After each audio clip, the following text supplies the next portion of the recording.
Hey everybody, welcome to this evening's webinar where I am very excited to introduce you to a recently acquired friend of mine, Chevy Ruff. How you doing, Chevy? Yeah, I'm good, thank you. Yourself? Yeah, I'm good. Well, actually, I say I'm good, and that's kind of just a stock answer to these kind of questions, but I'm actually in a pretty bad way. I was saying earlier, I've hurt my back. And just for those of you who are kind of watching, the initial response from Chevy when I said I've hurt my back, he said, "Oh, was that doing some kind of adventures, hanging off mountains?" I said, "No, I was actually getting changed to get in the shower." I just like tweaked yesterday, so I'm in intense pain, but I'm going to soldier on, and we're gonna get some good stuff in.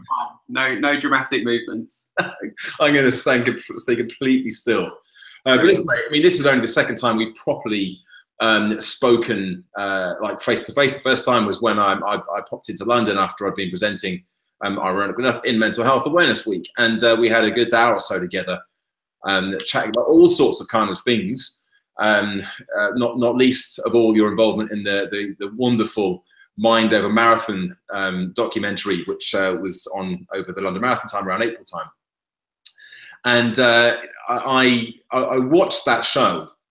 And I think I probably wouldn't have watched it apart from everybody and on the wagon was raving about it, saying, "Oh, this looks really good. I want to watch it." So I thought, okay, well, I'll catch a little bit of it. And I've got to admit, I'm always a bit skeptical when I watch shows like that.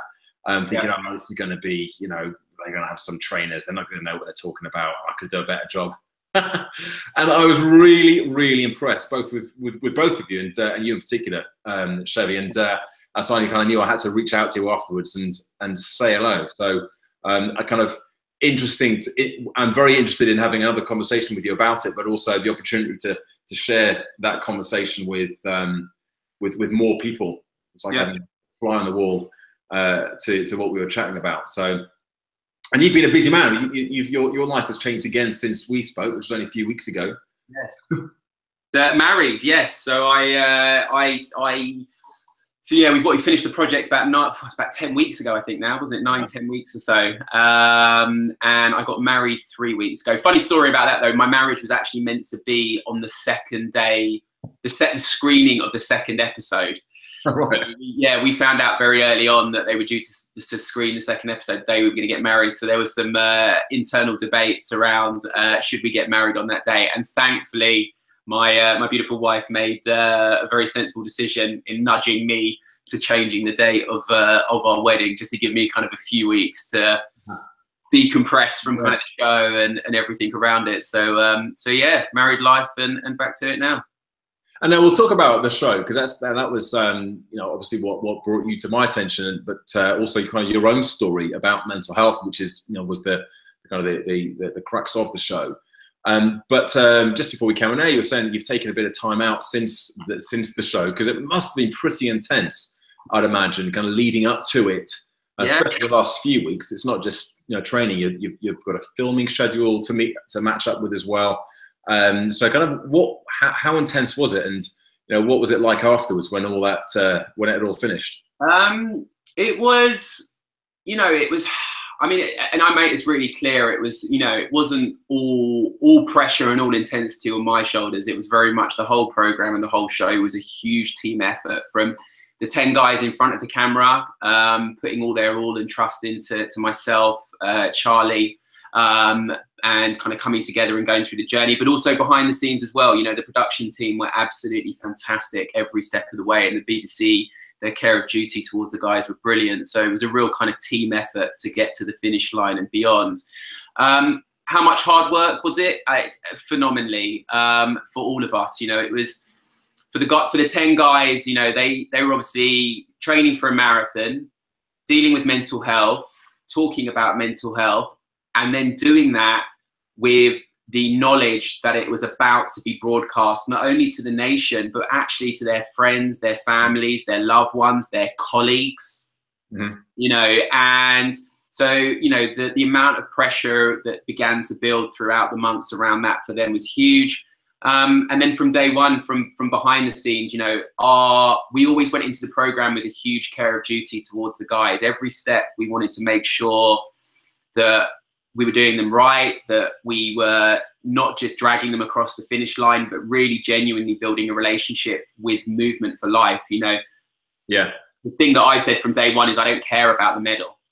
You know, I care about building a genuine relationship with movement and then walking away as ambassadors for movement, for you know, the finish line and beyond. So I always answer about 10 different questions in my head whenever that's cool. One of the things you said to me when we spoke was, you know, you don't care about, you know, how much weight someone loses, or, you know, how much they can deadlift or how fast they can run. You care if they can get up off the floor, you know, when they're in their 60s and 70s. So that's exactly it. You know, it's one of the things. Don't get me wrong, and I really should caveat this with, you know, me, my crew, my community. We love PBs, right? We love achieving new goals. You know, pushing our limits. And I've got full respect for everyone who's a PB hunter, who wants to kind of, you know, go after further distances, who wants to challenge themselves. Absolute respect, and I myself go through that journey.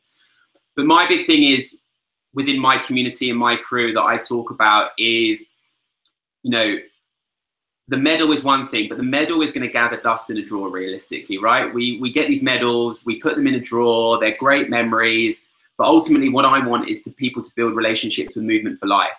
What's more important to me is my ability to pick up not only my children, but my grandchildren. You know, what's important to me is when I fall over on the floor at the age of 60, 70, 80, is being able to pick myself up back again. So for me, that's the kind of relationship that I get my athletes and my crew to build with movement. Take away the PBs, let's strip it back down. Let's look at your mobility, let's look at your strength, let's look at your running technique. Let's look at everything that we need to look at so you can run more efficiently for the long term, and not just that kind of short-term goal of one marathon, break yourself. You never want to do it again. It was the hardest thing in your life. How can we build a long-term healthy relationship with movement? Well, let's come back to the technique in just a moment. There was something else you mentioned a couple of times, just kind of your crew. I know you're not referring to the film crew there, because you've got so many things going on, you know, within running, and certainly you talked about the importance of community. Yeah. When we spoke, tell me a little bit more about some of the things that you're doing, and it's almost like a movement of movement, isn't it? Yeah. So. I go on about this forever. So I suppose you know, I don't sit here and talk too much about me unless questions are asked, but it's my relationship with change came kind of quite late on in my 30s, and you know, those who know, I know what is depression, and I suffered heavily from depression in my 20s, my late teens and my 20s. I fueled that by alcohol, I fueled it by drugs. And as I started to make change, I, you know, very much realized that the circles around me, my friends, thinned out very quickly. You know, I had to really make some aggressive change in my life, and London was a lonely place. And I was blessed to find a running community called Run Dem Crew, led by Charlie Dark, who was obviously in Mind Over Marathon. And that kind of sent me down the rabbit hole of understanding, and this is a basic human need, how important connection is. And, you know, for me, I took that into the foundations of building my business, and then what became my own running crew, my own community further down the line. And my foundations are always based around movement, connection, and community. So the projects that I focus on is how can I get people out of their phones, out of the office, and how can I get them connecting and being part of something just a little bit bigger than them, you know, somewhere they can be loved, show love, be loved, play their part, and just somewhere with good energy and good vibes as they go through their journey with movement. Yeah, and so in terms of what that looks like in reality, you know, what you meet up or you go for runs. So how does it work? We started off just as basically as a running crew. So we meet, you know, once, twice a week. We are all levels of runners. I wanted to build a crew that just wasn't for, you know, people in short shorts, no offense, you know, super speedy front of the pack. I wanted to build a format where someone who's never run before and someone who's an elite could come along and feel like they would get something from it. I very much built the crew around everything but running. So we very much prioritize strength and conditioning, mobility. We look at warming up protocols, recovery protocols. We very much look at running technique. We very much at the moment are looking things like, you know, breathing, meditation, how to down regulate before we run, how to use our breath to perform better. So we fall down these rabbit holes as a community about how we can kind of work on our performance. So we meet once, twice a week. We hang out, we break bread, we run around the city, we use it as our training partner. But then very quickly we evolved, and my journey is always to kind of call I always call it kind of move it forward. How can me and my community take the knowledge that we have? How can we take the lessons that we've learned through going through marathon journeys, couch to 5K, whatever it may be, and how can we pass that knowledge on to people who could really value from movement, connection, and community? So we work with charities, we work with local government, we're working with kids coming out of care, and we basically partner with them and we work on initiatives that are basically driven by members of my crew, because that's an opportunity for them to give back, right? Yeah. So I kind of use, I always say leadership is influence. I influence my members to move it forward, and then we build these partnerships that kind of, you know, encompass this whole kind of movement, connection, and community. So to give you a very quick example, we're currently working with Tower Hamlets care leavers. We've got, you know, 5 to 8 young people coming out of care. They've never run before. We've been, you know, teaching them how to run, teaching them how to move mindfully, and we're all going to go run the British 10K in a couple of weeks' time. Cool. And then we've done some workshops like every week, and it's just kind of that consistency. And yeah, members of my crew volunteer for it. So I love the idea. It's like the ripple effect. Yes. Right? You have this impact on a number of people, but rather than it being you know, it's all about me, all about me, all about me. It's like you're kind of inspiring and empowering the people who you're having this impact on to go out there and actually spread the word and become leaders in their own right. Yeah. And that's exactly it, right? So I look at the fitness space, and there's some fantastic coaches, there's some fantastic fitness experts out there doing really great things and getting people moving. But there is this big proportion of, you know, people who claim to be community leaders, they're fitness instructors, they claim to have communities, and ultimately what they're doing is it's just like their own TV show. You know, they go into a room, they put the mats towards them, and they put on their show. Mm-hmm. And, you know, they build these communities, but they don't necessarily last for a long time. And why is that? It's because people don't necessarily get the opportunity to give back. And we need to. We're a tribe. We're from villages. You know, we need to play our part. So that's kind of what I wanted to bring into the crew, was how can I use my members? How can I use the skill sets of my videographers, the accountants, the lawyers, the whatever it may be, or just the people who have energy to give? And how can I take that energy and give it to others? So then what we're doing is we're creating that kind of move it forward aspect, but then I'm also giving my community the opportunity to give back, which in turn makes them feel good about themselves. Yeah, right. Another thing, right? You feel best when you're helping, when you feel like you're making a difference. Yeah. So. And that's what people want to do. And it's funny, I you know, one of the biggest things that I get asked now is, don't get me wrong, I always get asked the questions, you know, why does my knee hurt? You know, all this kind of stuff at the end of sessions. But actually the biggest question I now get asked is, how can I play a part in your community projects? People want to know how they can give back, but actually people are tired of giving back through a monthly direct debit that pays a random charity a few pounds a month. They don't want to go and paint walls of community centres because they don't feel like they're actually part of anything. Mm-hmm. You know, people want to be working on projects like this because it genuinely, you know, it's something for them to genuinely connect to over time. And that's where the next phase of Chasing Lights is looking at how we can start to spend corporate social responsibility money and using that money and using, you know, companies' workforce to get involved in these projects that we've got. And then hopefully in turn, you know, it increases the, you know, the health, the mindsets and of the people that are working with the organization. And we're actually spending the money in a different kind of way. You already mentioned about, you know, the importance of kind of getting people away from their phones, away from tech, away from being connected through social media, and actually, you know, out there into the real world and connecting with real people and as you said, making a difference.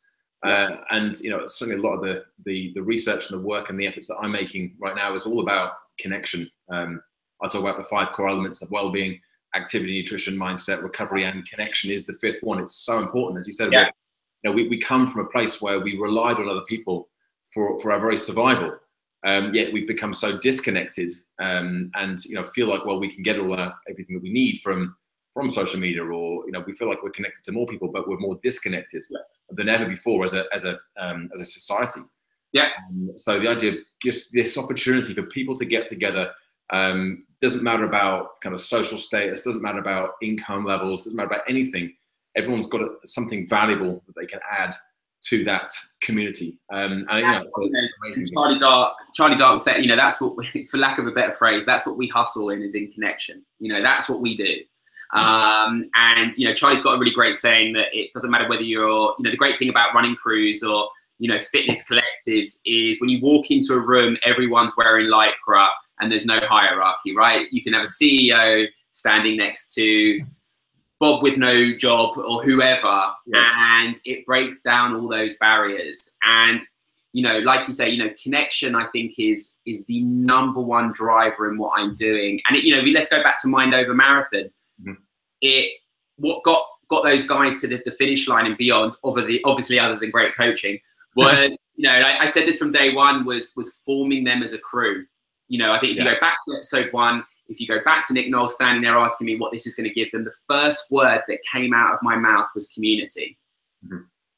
And I'm blessed to still be in contact with them now. I'm in WhatsApp groups with them now. I see them and I see how they continuously still support each other. I see how they're there to turn up for each other. I see how they're there to listen for each other. And I watched them over 6 months come together, and they got each other across that finish line. And like you say, it's just something that we are losing day in and day out. And that's, when I work with my private athletes, I'm looking at, what are you doing to feed the soul? Not when you're going for a run, not when you're going strength session, your core session, your mobility session. I want to know how you're feeding the soul. I want to know, what you're doing for kind of human connection to stay positive with. I want to know when you're leaving the phone at the desk and you're going out for a walk with a colleague, with a partner, with a friend, when you're going for lunch, what are you doing to turn social media off and connect with other human beings? Because if you start to fuel that side and you don't make it that wishy-washy so people understand it, if you start to fuel that, that will fuel their performance on the road. Yeah. Actually, you really saw what you described there in that first episode as they came together.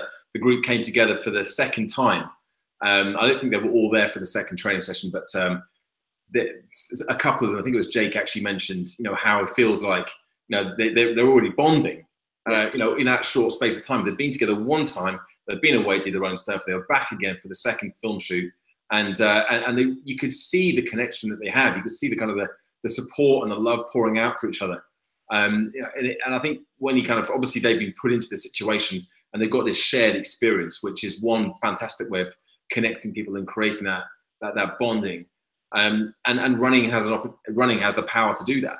A kind of a question off the back of that is how, when we think about mental health, one of the things that, one of the side effects, I guess, from mental health, certainly from what I've spoken to a lot of people about, is that there's a tendency to kind of withdraw and be less inclined to connect. With this group and kind of what you've experienced with working people with mental health issues as well, how powerful is it to increase the amount of connection they have in their lives into dealing with the day-to-day symptoms and challenges of living with mental health? Massively. But one of like you said, you've just absolutely hit the nail on the head, which is one of the biggest challenges. We talk about mental health and we talk about the need for connection. Well, a lot of people that are very aware of their mental health, and a big proportion of them very much suffer from an ability to walk into a room. The mind is already talking them out of not stepping a foot through the door. And we all know this, right? This as a coach, the biggest barrier to entry is yourself. So, if you're asking someone to walk into an environment with new people that's, has anxiety, has self-doubt, has all these issues, the likelihood is they're not going to walk through the door. I tell a simple story about myself is, I have very much had to deal with, and I still deal with very much a social anxiety. I will walk into a room, even if it's my own crew, I will pretend to be on the phone, and I will check out the way of the kind of placing of everyone, and if I feel comfortable, because I'm so anxious, and I will often walk back out, reset myself, and walk back in again. Wow. Now, so that's me, and I do this for a living, and I'm confident. So just imagine all those other souls out there that turn up at the door and walk straight back out again. Yeah. And I actually do that with my community. I walk and I leave. When I am actually outside on the phone, I'm walking around just trying to see if anyone's kind of coming near and then walking away again. But this is this thing, and this is like I try not to fall down the two rabbit hole, and this is a big conversation to have. But this is down to, you know, this is definitely one of the things. We know that community, fitness, movement, doing it amongst people is so beneficial to people's mental health. But we have to make it accessible for people. And the problem that we've got is, if we look online at the moment, if you look at running clubs, fitness communities, it's all loud DJs, bright lights, you've got to wear the coolest gear, and it's being owned by brands once again. So, you know, people's perception of what community is just completely distorted. And of course, people don't want to go to these big, shiny run clubs and, you know, some really great communities out there, but they're not going to turn up at the latest gym. They're not going to want to do X, Y, and Z because we've made it visually very inaccessible. Yeah.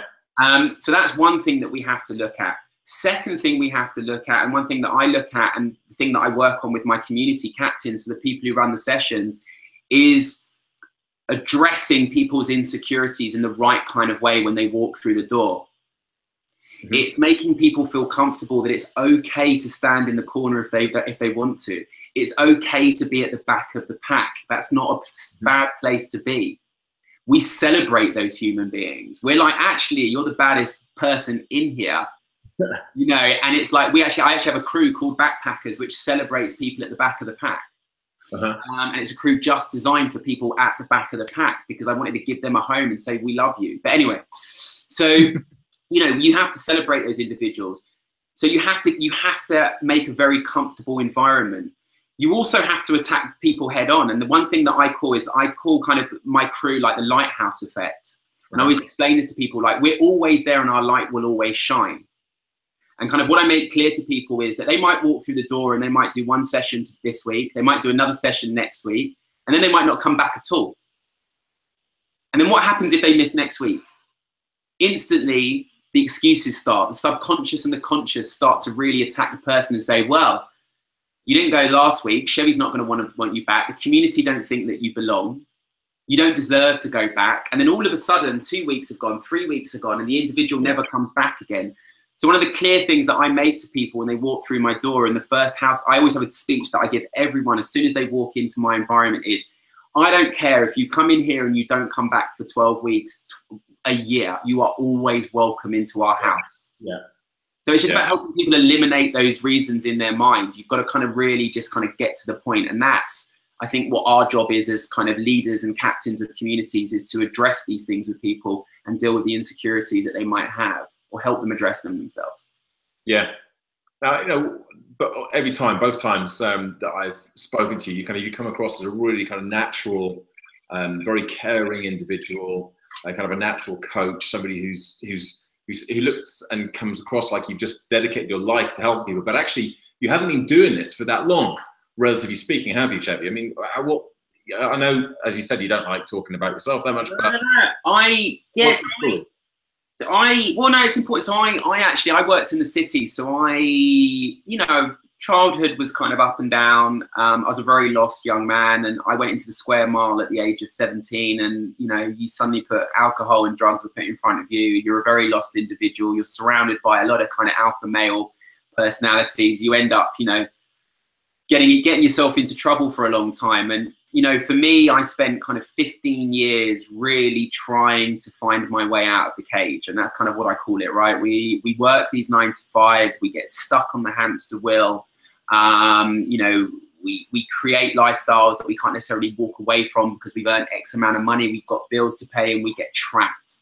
And then we're in this kind of, you know, we're stuck in a well, and we can, you know, we try and see some light at the top of it, but we're just scurrying away trying to get out. And, you know, for me, that experience of making change hopefully is what kind of helped me with the 10 guys, and, you know, the fact that I've only been doing this a couple of years. But yeah, you know, I mean, I made the change 2 years ago, but it was hard work. Yeah.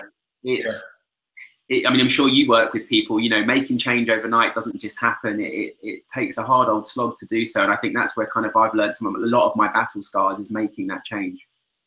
Yeah, I think having been through some pretty challenging times and some big experiences like you have, I imagine gives you and gave you in the show in Mind Over Marathon a lot of empathy with some of the challenges that the participants were facing. And I mean, what I loved about the show, I learned an immense amount, and it really kind of sparked in my mind a desire to understand more about mental health illnesses and the broad range of different challenges that so many people face. When we hear about the statistics, 1 in 4 people will suffer from mental health issues at some point in their life, and it's kind of meaningless because other than to say, well, it's very prevalent and it's kind of there's a lot of it. But the real challenge is kind of that, well, no, what do you do? I think Nick Knowles in the show had a very, very good comment. He just kind of turned to the camera and said, you just got to kind of listen. Yeah. And with an empathetic ear, but without sort of the sympathy, without the judgment, or without the, oh, poor you, kind of reaction that I think perhaps a lot of people feel like they need to give. And just having certainly a lot of the conversations that I've had with people who have been very open about the challenge that they faced, and just said how wonderful it is to now, not just with me, but kind of how this conversation is really going, and how it's okay to just talk about it, and people actually are genuinely interested in finding out more about it and what it's really like. I mean, I guess the question leading on from that is, what do you feel has kind of happened in the conversation about mental health since Mind Over Marathon, because of that, because of the Heads Together campaign, Prince William and Kate? What's actually happened that's really positive that you've seen and witnessed? I think it's just that. I think we're seeing that it's starting. I mean, we've got a long way to go, but we're starting to say it's okay. It's okay to not be okay. It's okay to have bad days. It's okay to be anxious. It's okay to be sad. It's okay to talk about it. It's okay to share about it. And I think that's the great thing that's come from the program. And I've seen it in conversations. I think we're seeing the words mental health a lot more. I'm working with a lot of corporates, a lot of charities. People want to genuinely understand this subject matter more, and people really want to kind of start embedding into how we can capture this early on in people, and how we can support workforces, friends, colleagues, or whoever it may be. So that's the great thing about it. I think, for me, what I think the show gave is also, it gave people a point to talk about it, but it also gave people a little bit of a solution. I mean, there's not a solution. There's never an answer to mental health, and running is never the cure. But what we're starting to realize more and more is the relationship with movement. And that's the great thing about it. And that's what I say to people, you don't have to run a marathon to seek the benefits of movement for your mental health. Just going out for a walk at lunchtime, just going for a 20-minute walk, getting off a couple of stops early and getting to work is okay, is more than enough. What is it? I think the benefit, if it's 150 minutes a week of walking dramatically improves your mental health by X amount. The stats are out there, forgive me off the top of my head, but they're out there. And I think that's what, we have to realize in the fitness industry, how we can get people safely moving to keep exploring their movement, to keep reaping the benefits of mental health. Now that's the next big challenge.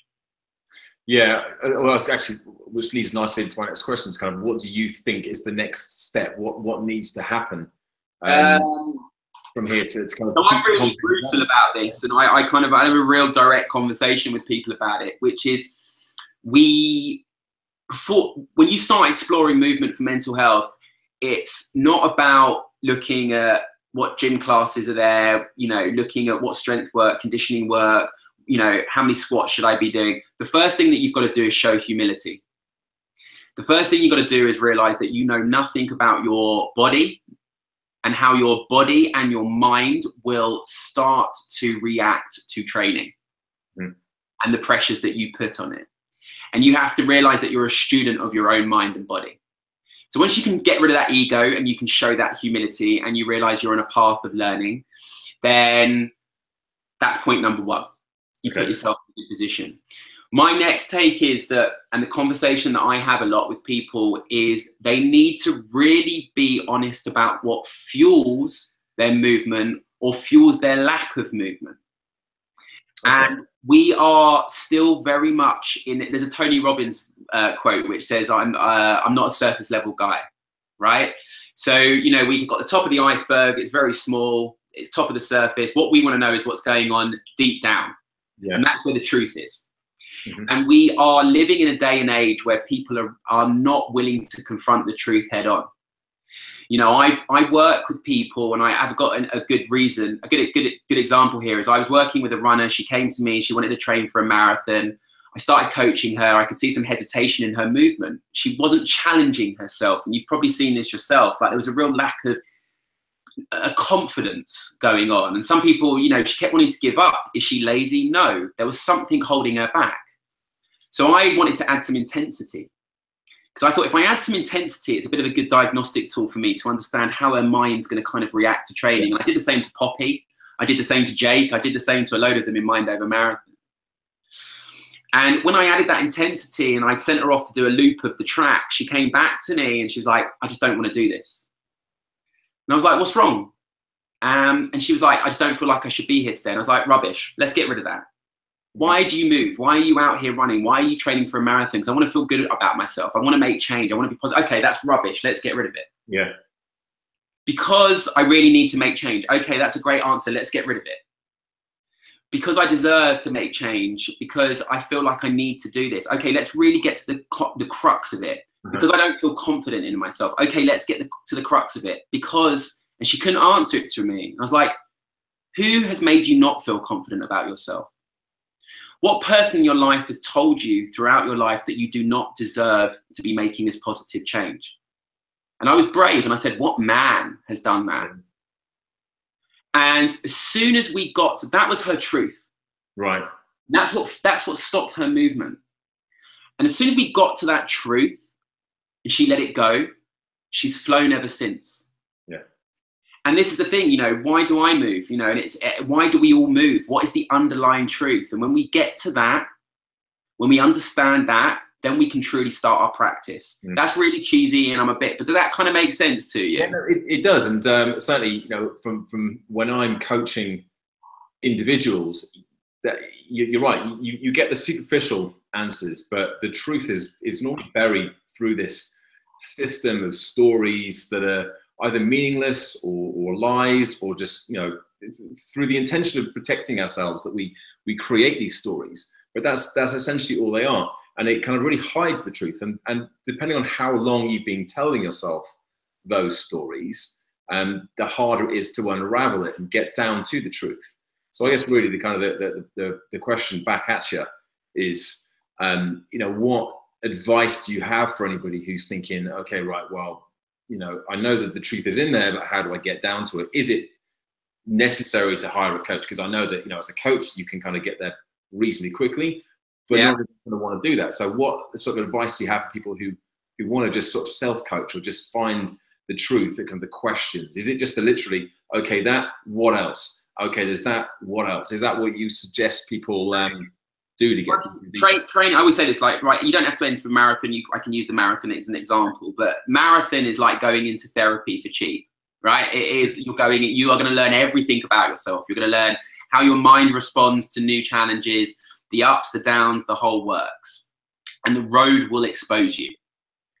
And, you know, whenever you go on any kind of fitness journey, and if you can't afford a coach, which most people can't, it's about really listening to that internal dialogue.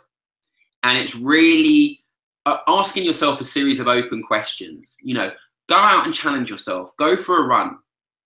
You stopped. Why? Mm.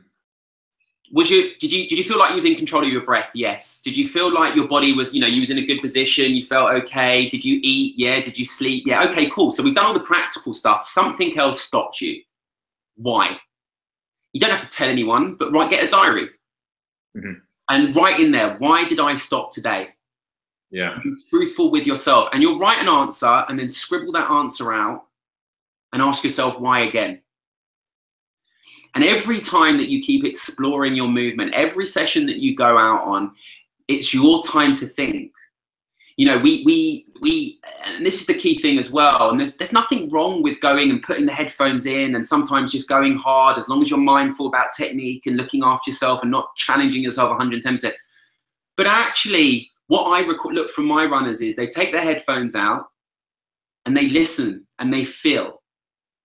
And, you know, they let the thoughts come and they listen to their body.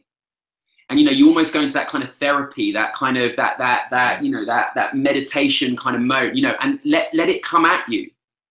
Let the questions come. Yeah. And it's like when they start to come, then ask yourself, and then start writing the diary, start asking yourself the questions, and then that's your action list. Yeah. Okay, cool. When you think about society, what, you know, big question. No, go on. In what way? I was getting to that. That was like a really crap segue from an interview question. Tell me about society. Okay, right. Society for a moment. Sticking with the topic of mental health, and you know, a lot of people who I've spoken to seem to be very positive about the way things have been progressing in the last 12 months, 18 months. And everyone still accepts there's a long way to go. There's a big call for kind of ending the stigma about talking about mental health. And you know, we've got a lot of companies, big companies, really getting on board. There's Mental Health Awareness Week recently. There was lots of stuff going on there as well. What else do you think that kind of this society as a whole really needs to get a handle? If there was just one thing that we could change within society itself, what do you think would be the most effective to help the most number of people make some improvements to their own mental health? That's a great question. What would I say?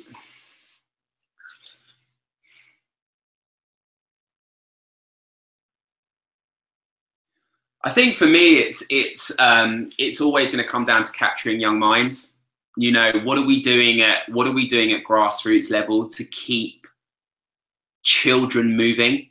You know, there's so many avenues to this conversation, and it's a great one. And certainly, you know, sitting over a dinner table, we could really fall down the rabbit hole a bit. But for me, it's young people.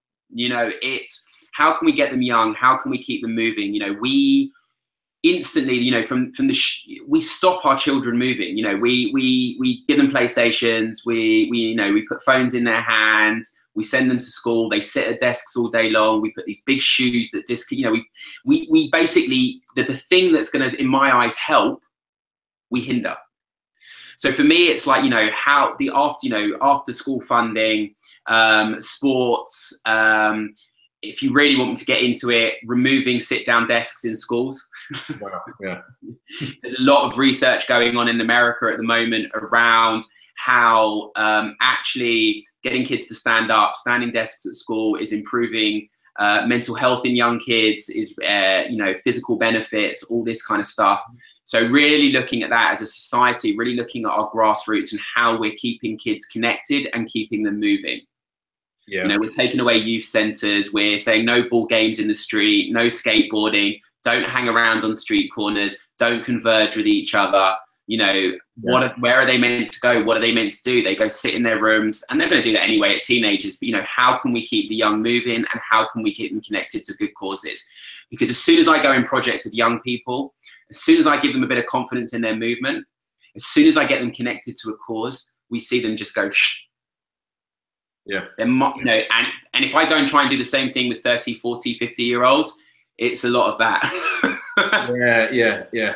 But if I can get them early, and if we get them young, then they're just like sponges. So you talk about kind of young. I mean, I've got my daughter's about to turn 10 in a couple of days. I've got another one whose celebrations are still kind of hanging rather sadly behind me now. Yeah. And his 6-year-old. So it's something that I'm certainly very conscious of. And you know, fingers crossed, hopefully my kids will be okay, but they're going to have friends, and that 1 in 4 is going to, you know, it's going to affect them at some point, statistically speaking. So You know, what kind of age are we talking about here? I've heard stories about really young kids, sort of around sort of 9, 10, you know, 11-year-olds suffering from mental health problems, and kind of look at my kids and think, well, how can that be? And you know, maybe I'm just living in a bubble. I only have very limited experience with my own children and the kids in their classes in their school. But are we talking, when you're talking there about kind of young people and standing desks in schools, are we talking primary school? Yeah, first straight in, absolutely straight in. Once again, and a couple of things I need to make clear here is, one, this is not my specialist subject, but this is a subject that I'm hugely interested in, and one that I'm starting to work with schools and charities a lot about. And for me, I just keep getting younger and younger. I'm like, I keep working with 18-year-olds, then I want to work with 16, then I want to work with younger and younger. So I'm like, let's really try and get them. But for me, and once again, I'm not telling anyone how to parent their kids as well. I can make that really clear. For me, though, definitely, once again, if you look at the research in the States that's going on, you know, as soon as day one kids turn up to school, they're getting rid of some of the desks in some of the schools they've got out there. And, you know, things like ADHD, instantly cured. Not cured, but, you know, dramatically, you're seeing kids' just behavior absolutely change. We are movement-based animals. We're designed to move. Yeah. You know, and that extra calories and that extra energy they're burning by standing up, by moving. And, you know, when kids are in class and they're getting distracted, it's because they've got all this energy. Cool. Stand them up. Yeah. You know, that's where we're seeing the results. So for me, it's as young as possible. And, you know, I know, and looking at a lot of the research out there, anxiety in children is getting a lot younger. You know, social media is doing this. You know, the comparison on, you know, to their friends, their family, the short attention spans, all the physical responses. Like, we don't even know what phones are doing to us yet. Yeah. We don't even understand the health risks yet, because it hasn't been a long enough time between smartphone 20 years later or whatever it may, and starting to see the knock-on effects. But I know my phone causes me stress. I feel my anxiety. And I say simple test to people, go put your phone in another room. If you're sitting there and you're bugging towards your phone, which we all are, you're feeling like you're detached from it. Yeah. Right? Yeah. Now give that to a young person. They don't understand that though, do they? Yeah. They're not just learning about things. They're still understanding their mechanics and what they're about. So for me, it's you know, getting technology out of their hands, moving. You know, one thing that I know and stuff is, you know, if they're sitting down, kids are sitting down at desks all day long and they've got a crap load of homework to do, I know it needs to get done and everyone's different, but I'll tell you what, let's go find a field and let's go run around it as fast as possible first. Yeah. You know what I mean? Like, where, you know, how can we get them moving? How can we get them connected? And how can we get kids away from technology? Because like I said, I'm working now with charities and I'm working with very young people, and they're sitting there and I walk in the road and they're just attached to their phones. And like I say, the risks of that are just huge. Okay. Well, look, finish up. What was it like meeting the future King of England? Me and him with Bezies. They are... Look, I was always a big fan of the royal family anyway. You know, I think that, you know, very genuine. They're doing great stuff. Sorry for people who disagree, but I'm a big fan. I said when I met them, I would happily go. If we ever got invaded, I would stand in front of that palace tomorrow, because they were so genuine to all of the 10 guys. They gave them time. You saw from the hugs, the looking in the eyes, the connection. You know, multitude of times their staff were having to move them on. They sent follow-up letters. I was standing next to William in the heads together cheering pen. And I mean, literally his security detail were having to drag him away because all he wanted to do was stay and wait for the guys to come through and cheer them. Wow. And that was genuine. You know, there's no there's no this, it was genuine. And the stories that they told were genuine. Yeah. And everyone deserves some royal time in their life. Everyone deserves that connection. But when you've got 10 guys who are going through it and doing it on TV, they really deserved it. And the boost that the royals gave them and the personal touch that they gave them is truly invaluable. As a coach, it was everything. And it was a real pleasure to spend time in their company. So, you know, for me, huge fans. I've got a man crush on Harry, 110%. But very good, and I've got no doubt that they're just going to keep going on to do great things, raising awareness and so forth. Brilliant. Well, look, Chevy, it's been great catching up with you again, and we will, of course, stay in touch. And when I'm next in London, we'll have another follow-up conversation like our last animated one. What's the best way for people to kind of find out more about the work that you're doing? I know you. So always, I mean, go www.chevyrough.com.